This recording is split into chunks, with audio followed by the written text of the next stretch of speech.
First reading, Amos chapter 6 verse 1, 4-7. Disaster for those so comfortable in Zion and for those so confident on the hill of Samaria, the notables of this first of nations, those to whom the house of Israel has recourse, lying on ivory beds and sprawling on their divans, they dine on lambs from the flock, and stall fattened veal, they bawl to the sound of the lyre and, like David, they invent musical instruments, they drink wine by the bowlful, and lard themselves with the finest oils, but for the ruin of Joseph they care nothing, that is why they will now go into captivity, heading the column of captives.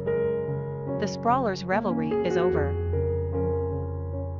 Responsorial Psalm, Psalms chapter 146 verse 7, 8-9, 9-10. Gives justice to the oppressed, gives food to the hungry, Yahweh sets prisoners free, Yahweh gives sight to the blind, lifts up those who are bowed down, Yahweh protects the stranger, he sustains the orphan and the widow.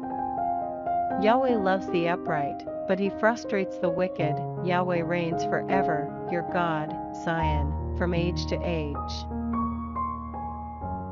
Gospel, Luke chapter 16 verse 19-31. There was a rich man who used to dress in purple and fine linen and feast magnificently every day, and at his gate there used to lie a poor man called Lazarus, covered with sores, who longed to fill himself with what fell from the rich man's table.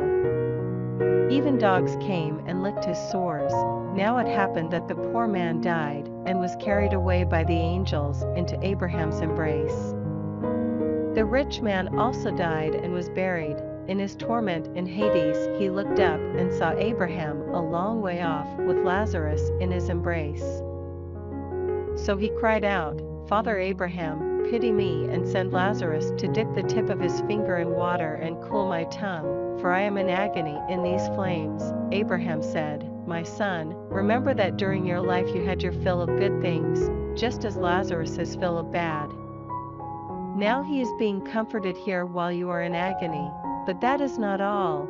Between us and you a great gulf has been fixed, to prevent those who want to cross from our side to yours or from your side to ours." So he said, "Father, I beg you then to send Lazarus to my father's house, since I have 5 brothers, to give them warning so that they do not come to this place of torment too." Abraham said, "They have Moses and the prophets, let them listen to them." The rich man replied, "Oh no, Father Abraham, but if someone comes to them from the dead, they will repent."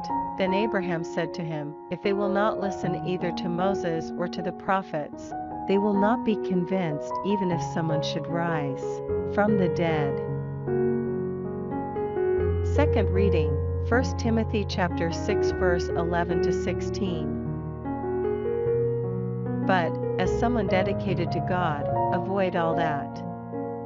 You must aim to be upright and religious, filled with faith and love, perseverance and gentleness. Fight the good fight of faith and win the eternal life to which you were called and for which you made your noble profession of faith before many witnesses. Now, before God, the source of all life, and before Jesus Christ, who witnessed to his noble profession of faith before Pontius Pilate, I charge you to do all that you have been told, with no faults or failures, until the appearing of our Lord Jesus Christ, who at the due time will be revealed by God, the blessed and only ruler of all, the King of kings and the Lord of lords, who alone is immortal, whose home is in inaccessible light, whom no human being has seen or is able to see. To him be honor and everlasting power.